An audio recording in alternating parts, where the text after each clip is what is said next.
And here we are in the swimsuit portrait challenge this time around. I super love seeing these ladies express their creativity through their sexy poses here. But my main criteria for choosing my top picks here is their overall effortlessness here. Yung simpleng fresh-freshan lang and natural lang na hindi na kailangan na masyadong effort kahit sexy ang mga peg nila dito to really stand out in this round. So, as how the drill has been here on my YouTube channel, I'm only picking 10 to 12 ladies who really wowed me here, and here they are. On my 12th spot is Dr. Gabby Carvalo from Cebu City. You know, when Dr. Gabby is really styled well, she really looks the part, like how she does here in this swimsuit photo. For a moment, totoo to I really thought I am looking at Patch Magtanong here, so I thought she really looked great here. You know, how her photos here reminds me of how our conservative binibinis would pose before as they unload their swimsuit photos leading up to their international pageants. Yes, ito yung naramdaman ko sa kanya. It's giving me sexy, classy vibes, and it helps that she wears her hair down here again, which I feel is her best hairstyling look so far. So overall, she really looks youthful here, which is really great compared to her other looks in this competition so far. Sana ganito ka palagi, Doktora, para lagi kitang napapansin. And now we go to my 11th spot, and I'm giving it to another newbie, Mariah, Nicole Valdez from Romblon. Oh, I just love featuring newbies here in my, especially if she is so striking with her output here. So Mariah Nicole Valdez from Romblon definitely deserves to be here in my swimsuit portrait list, because I just love how she was fiercely styled here with her high pony and white swimsuit highlighting her luscious skin tone. However, as much as I'm loving her look here, I couldn't really express the same sentiment for her creative pose here, as it kind of made her look short, and how these photos were cropped below also compounded to the overall showcase here. Yes, I do appreciate the effort Mariah put in here, but the technicalities of these photos quite weighed her down here. And now we go to my top 10, and number 10 on my list is Zoe Gabon from Naga City. Oh gosh, Zoe.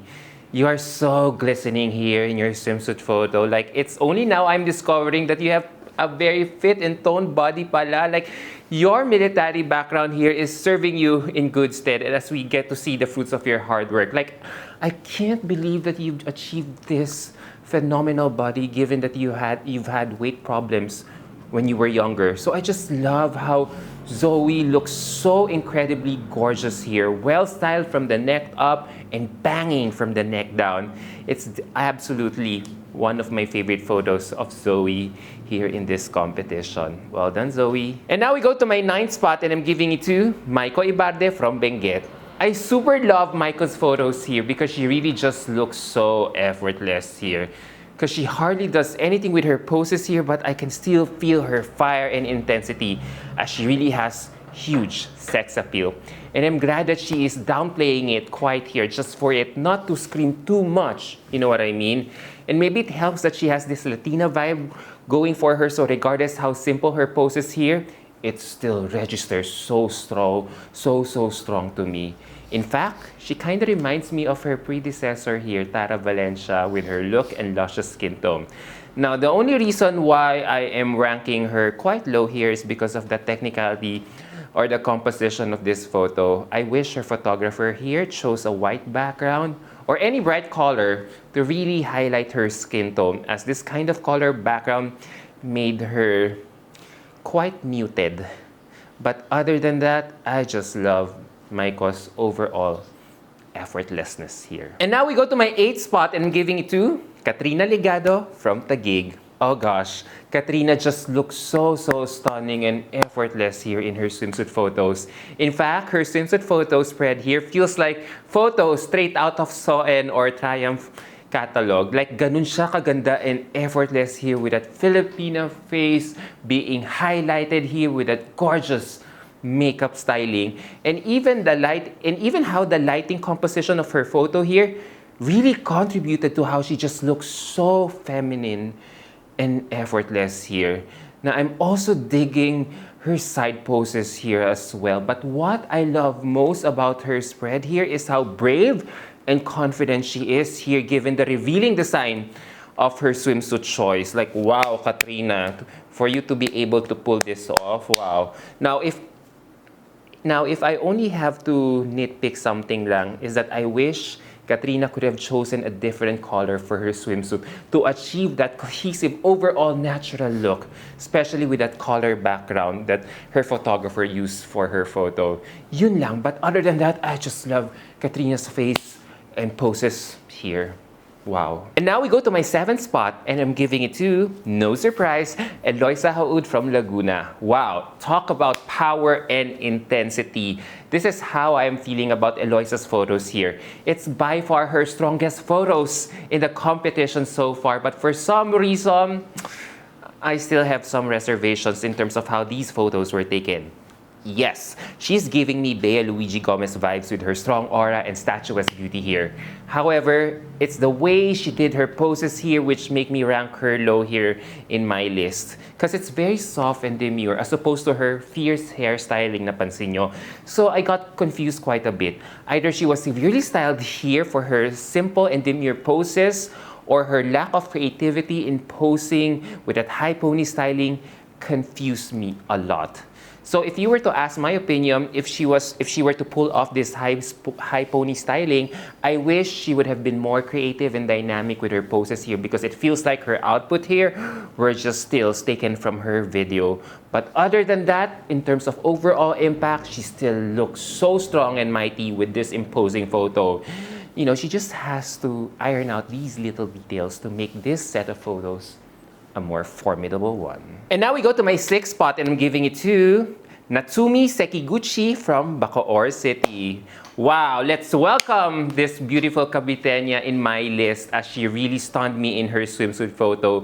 Who knew Natsumi could really register so much impact with her strong swimsuit photo here? And the main reason why I absolutely love these photos of her is I feel she really understood her peg here. I feel she was gunning for a fierce look with her poses here, so she did it so well here with that high pony complementing the look that she was aiming for.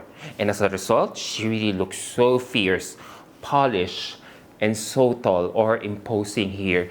A far cry to how I had seen her when I got the chance to cover her pageant late last year. So she really surprised me here. Her Asian features were really highlighted here. So it's a delight to see her step up to the plate for this challenge. So more of this, please, Natsumi. Ang galing. And now we go to my top 5. And number 5 on my list here is Irish Raine Sescon from Osame City. What a lovely surprise this lady brought in this challenge. And I'm really stunned and captivated with her photos here, as she really screams so gazini ganados with her facial projections here. Okay, sige. I don't want to compare these newbies as much as possible to our past queens, but I just can't help it just for me to drive my point at how strong and imposing she is with her facial projections here. Ang lakas-lakas ng aura niya talaga dito, which I did not expect coming from a newbie like her. Maybe part of the reason why this is a great set of photos is her eyes here were just piercing you right through your soul. And her simple choice of one-piece swim design allowed me to stare at her face the whole time. So ganun siya ka-imposing dito na talagang nakikipagbardagulan siya sa mga frontrunners in this challenge. So this lady really deserves to be in my top 5. And now we go to my 4th spot, and I'm giving it to, no surprise, Yana Adana from Siniloan, Laguna. Hi, finally, Yana. You really don't know how happy I am to be including you in my top 5 here in this challenge, because I feel you are finally listening to us, your fans, Yana. Your photos here are really as good as it gets. Napaka-simple lang, napaka-natural mo dito, Yana. And you were just effortlessly emoting here in front of the camera with your subtle poses here. Even your choice of swimsuit here is very commendable, because you chose something which did not draw attention away from your face. So sana, see, Yana, this is a great example that you don't have to overstyle yourself just to capture our attention. Because look at how attention-grabbing you are here just by simply being effortless here. Na binawi mo lang sa creative pose mo with your one leg slide up, one hand on your waist, diba? To make me appreciate your creative balancing pose here. Sa posing mo talaga nilabas yung creativity mo dito. Kaya natutuwa ako talaga sa iyo here, Yana. So sana laging ganito, lagi. I simply love your simple an effortless aura here, Yana. Well done. And now we go to my top 3, and number 3 on my list here is Taylor Marie De Luna from Malaya Clan. Mukhang dito na talaga ako tataya for the best performing newbie of the competition so far, as Taylor continues to floor me with her output here in Miss Universe Philippines this year. And her swimsuit photos here are no exception. She really just looks so effortless here with those facial projections. Naloloka na ako sa pinapakitang galing nitong Marie na ito sa competition na to as early as now, whether in stills or in motion. So shall I be obsessed with this lady from now on? Because that's how she is making me feel right now. Na Diyos ko, ang ganda-ganda niya talaga pag naaayusan talaga siya ng bongga, na wala na, game over na talaga pagdating sa aurahan niya talaga. As in, face card never declines talaga with this lady. Now, the only reason why I'm only ranking her 3rd here, despite my superlatives, is how her photos were intentionally cropped again from her knee below, preventing me from seeing her overall look. I know this is just minor, but it's still a swimsuit challenge, so I gotta see the entire body pa rin of Taylor Marie here. But other than that, she really looks spectacular here. Pag ito hindi nanalo at dito sa Miss Universe Philippines this year, tiyak may kalalagyan to sa Miss International or sa Miss Supranational. And now we go to my runner-up of this list, and I'm giving it to, no surprise, Atisa Manalo from Quezon Province. Ladies and gentlemen, Atisa Manalo is officially back in her regular programming as the pambansang manika we have always loved about her ever since has finally come out. And I don't know with you guys, but I'm super digging her photos here in this year's swimsuit challenge as she just unleashed her real, authentic self here for this round, na soft and ethereal, which really works best for her as it's really complementing her Barbie-looking face. Kaya ayan, Atisa, ayan, kill them with your softness and calmness this time around.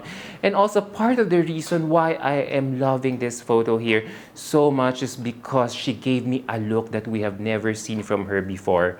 That is to style her hair in waves, as we hardly get to see her in this kind of hairstyle na for quite some time. So this hair look really provided a contrasting relief to her overall softness and demureness here. Tapos naka-white swimsuit pa siya dito, which just really enhances her manika beauty even more. And even the choice of a bright colored earring was a welcome refreshing sight, as I feel it enhanced her youthful appeal. Ito talaga yung gandang hindi pilit at natural at ang bango-bangong tignan just by looking at her here on her photos. That there is really power in softness. And so, instilling this kind of narrative on her candidacy right now is really inspiring, Atisa. We are all lapping it up. And finally, we go to my winner of this list. And surprise, surprise, surprise, I'm giving it to Chanel Olive Thomas from Nueva Ecija. Hands down, guys, among all the photos that was uploaded here in this challenge, sa kanya lang talaga ako napawaw. As in, wow. And I'm just keeping it real, guys, kasi I have to be honest with my emotions here. Chanel Olive Thomas really wowed me here in this photo because everything is working here together to make it a one powerful photo. The hair, the facials, the poses, and most important, the way how incredibly toned her body is enough to put her on my #1 spot. And who knew she could really look like this at her age? Now, this set of photos is really giving me Sports Illustrated vibes. Nakulang na lang beach backdrop talaga sa background. And it's really my first time to appreciate Chanel here in this competition, and I feel she just unloaded one of her greatest assets here, her fitness level. And so, looking at this photo, I still see her S-line here, despite her choice of one-piece swim. So I really credit her for achieving this kind of fitness level, so that means she really knows how to take care of herself even up until now. So imagine with this kind of aura and banging body, I only have one thing left to see from her pasarela skills. If this girl has killer pasarela skills, for sure she will be a knockout in the swimsuit round of the competition. So congrats for topping my list, Chanel. well done. Talagang napawow mo talaga ako dito sa challenge na to. So there you go, guys. What do you think about my list for this challenge? Well, there were other girls who also wowed me in this competition, but I just wasn't really fully sold on their looks here. For example, I feel Win-Win styling here made her look mature.